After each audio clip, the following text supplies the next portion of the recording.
What's popping? Hey, I'm excited because you're the first Vamp Life recording artist I've been able to sit down with, and I really want to talk to you about your beginnings. I've talked to many artists, and there's always something so unique and special about what got you into music. Tell us a bit about that for you.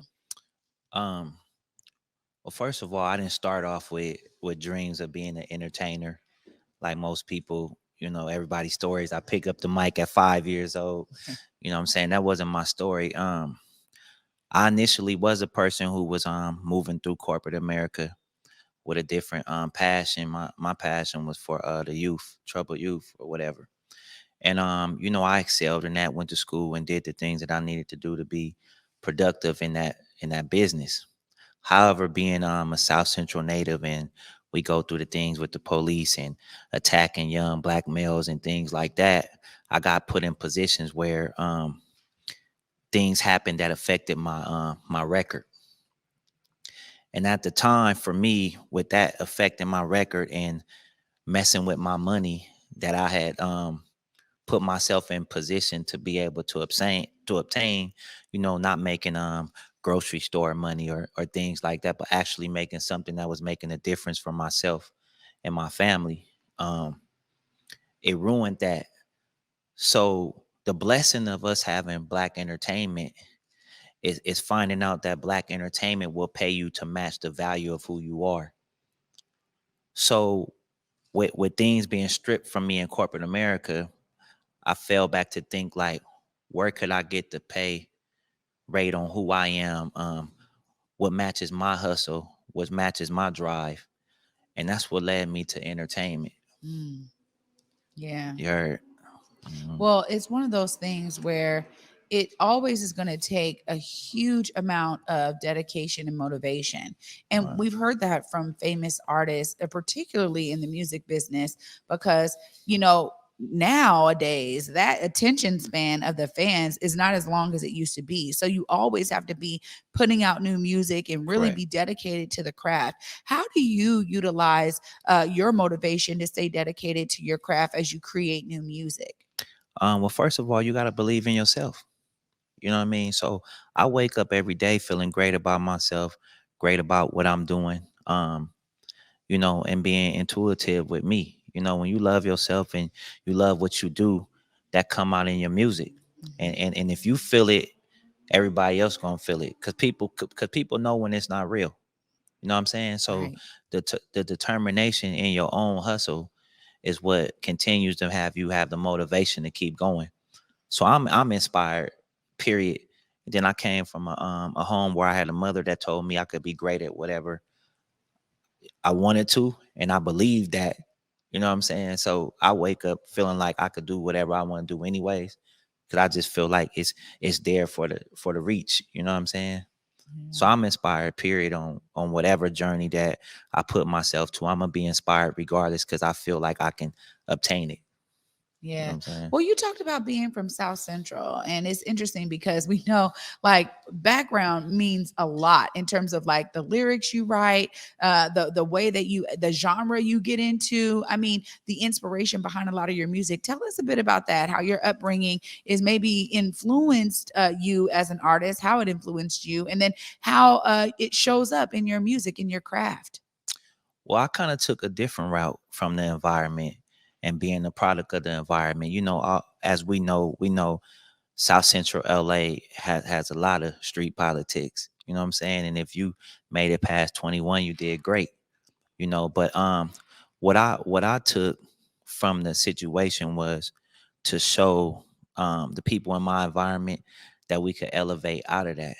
So what I did with my music was always talked about where I was headed, where I was going, what's possible, what I'm doing, and showing them that I'm doing stuff outside of where they say we can't do it.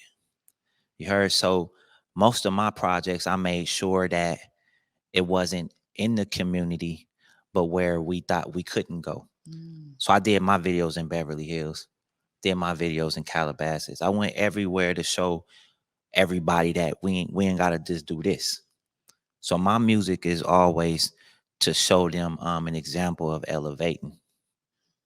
You know what I'm saying? Wow. Yeah.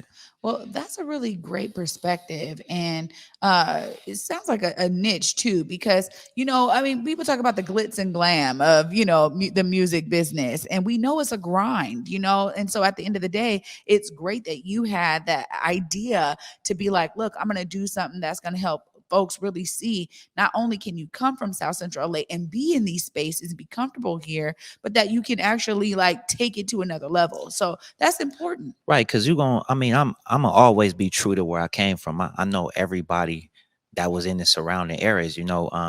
J Rock was up the street from me. Glasses Malone was up the street from me. Problem was up the street from me. You know what I mean? So Yeah. we all know where we come from, and that's gonna always be something that stay true to the heart. But what are you trying to do? You know what I mean? Especially if you coming up and you might have a child or a two or three or whatever the situation is, you want to be an example. So my goal was always to be an example, period. You know what I mean? Like I was a dreamer. So I wanted to show people that it was okay to dream if you're gonna fulfill it though. You know what I Yeah. mean? So I'm one of them that if I say it, I'm gonna do it. You know what I mean? Or I'm gonna beat myself up till it happen, or I'm gonna figure it out, or I'm gonna call somebody who gonna lead me to the water.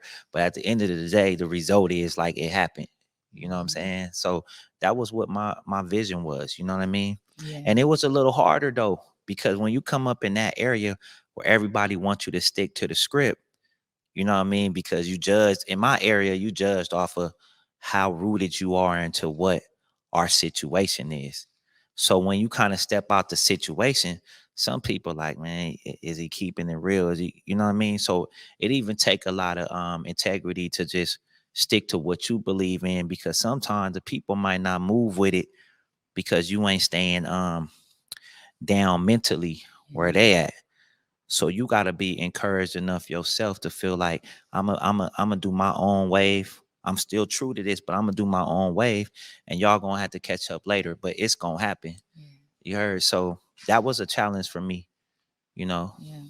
I can imagine so, because as you step out of kind of maybe the status quo way of doing something, it takes time for people to adjust to where you're going with it, right? So, I love hearing you say that. But the thing about it is, when they finally adjust to it, you ain't never sold out. That's right. So when they really adjust to it, you won the people off of truly being who you are. And if you being who you are, that's you can do that the best. You ain't never gotta. I can't act like Tupac for this amount. If I stay like Mark Handsome, then I'm gonna be natural.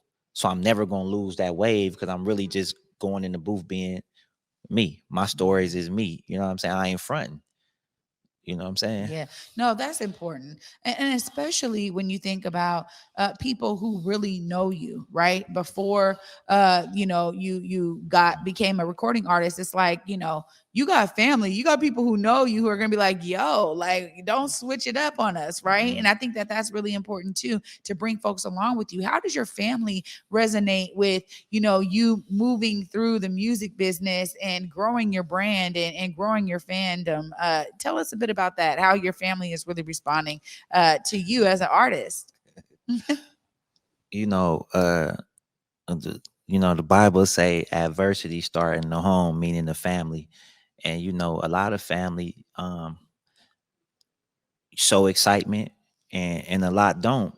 You know what I mean? And again, you got to stay encouraged. Yeah. They say a person that's a stranger will come love you more and support you more. And that's what we have to learn as entrepreneurs, Mhm. artists, hosts, actors, or whatever, because a lot of people sit and envy it happening for you and not them. But those same people could ride the wave with you, Yeah. because the more successful you become, it gives you the opportunity to bless other people. And naturally, that's the type of cat I am anyways. You know what I mean? Yeah. So, I got 50% who show the love, but then I got 50% that don't. And that used to bother me for a while until, I had to understand what it is. Yeah. Mhm. I think it's always an adjustment. I've experienced that myself. You're so right to call it out with what I do. I think anything that's public facing like that, you know, some of that scrutiny comes along with it, right? It's like, oh, well, you could have said this, or you need to talk about this. You know, I've heard that too. And you know, you're so right about, as long as you're true to you, that is the beacon, you know, right? That's the beacon that I move through all the time. And I say it often in community, that we have to be authentically ourselves, Right. because you're right, we can't be nobody else. And Right. ultimately, if I want anybody that's watching me right out there right now to really know who I am, I got to stay true to me always. And it's also going to be a foundation for how I build real relationships with folks when they do see me outside of this environment, you know, right? It's got to be the same level. So I totally respect that. And I agree 100%. When you think about the grind, right? You know, tell us a bit about that. How did you really start like making music and get to a place where, you know, now you are on the Vamp Life, you know, in the Vamp Life family? Just tell us a bit about that transition.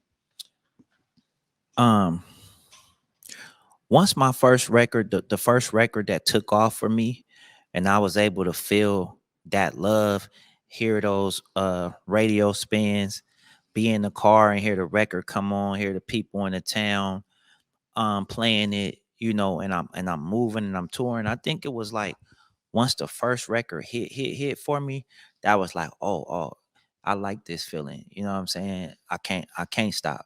You know, and actually seeing how it turned into multiple relationships, multiple people you meet, um, you know, other extensions to you to be able to move into other things and walks of life. You know, them experiences alone as an entrepreneur is very motivating to experience versus walking into a building every day and you see the same 20 people in your staff. You know, it was the drive for that. It was a drive on going to the high school tours and seeing the joy the kids had to see you show up. You know what I mean? And things like that. So once you for me, it was like once I felt that start of success, it was like, yo, you know, it's kind of like, do you watch Rick Ross? Because Rick Ross do a lot of motivational things. Right. And he was talking about when he got that mansion and how he didn't spend his first check from Jay-Z because he was thinking about if it didn't happen, having to turn that house back in. He was like, whoa. So my thing was like, dang, I felt this right now. It didn't pop like this. How can I show them that I can't keep it up? Yeah. I couldn't do that. You know what I'm saying? I couldn't do that and let the people see me fail, but I couldn't let myself go through that. So that motivation was there. Like I can't let it happen. You know what I'm saying? The thought of that is like, oh, you know what I mean? Absolutely. And so clearly you had a whole wave of, you know, motivation and dedication to make it happen. And at what point did Vamp Life like connect with you and say, yo, like we see what you're doing? How did that work for you? So, you know, when I created the Marc Hanson brand, it was right when the pandemic happened, right? Mm, When radio wasn't caring what was going on with an artist or nothing like that. All of us was like COVID, COVID, COVID. Like, you know, nobody knew what that was. And here I was, I created a brand. I did the that Real Love record with Amada La Negra. And I pushed that the first year of the pandemic being at its height. I put that record out and traveled on the planes while people wasn't trying to do it. So I made it pop during the time where everybody was sitting down, and I was like, let me get it going. So once I did that record and it did some numbers, I had a new record that I was working on, and I wanted to get Jim on it. And I had a relationship with Jim some years back that I had, but we hadn't talked in about a good 8 years or something like that. mhm. So I reached out to my homegirl Raquel Harper from TMZ, and I'm like, "You got a line on Jimmy?" She like, "Yeah." So she reached out to Jimmy, and coincidentally, he was landing in Cali the next day. Mm, So he's like, "Word, pull up on me." So I pulled up on him and played the record for him. He was like, "Let's do it." So we got it popping, and I pushed the record by myself for about 5 months, and some things happened with it to where he was like, let's get the video done, bro. So once he said that, I flew out to New York. They put the camera crew around me. They situated it so the visual could be dope. They wanted me to come and have a real New York experience. So not just have a New York artist on it, but they wanted me to have the real experience of New York. So I went there, they laid it out for me, we made it pop. And as I was leaving there, the Vamp Life situation was offered to me.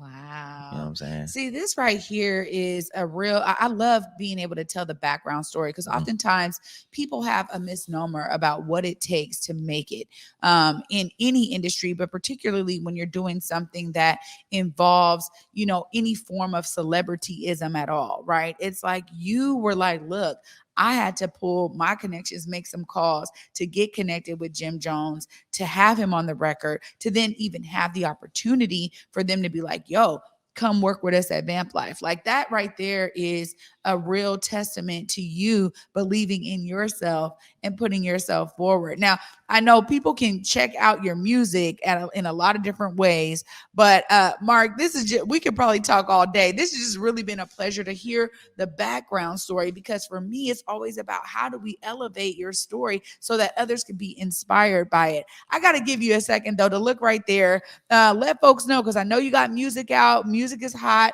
Let them know right there how they can connect with Marc Handsome and your brand and all the music you're going to be having coming out. It's simple. You can connect with me on all platforms. Like she said earlier, whatever is your choice of platform to go to, I'm on every platform under Marc Handsome. Just like that.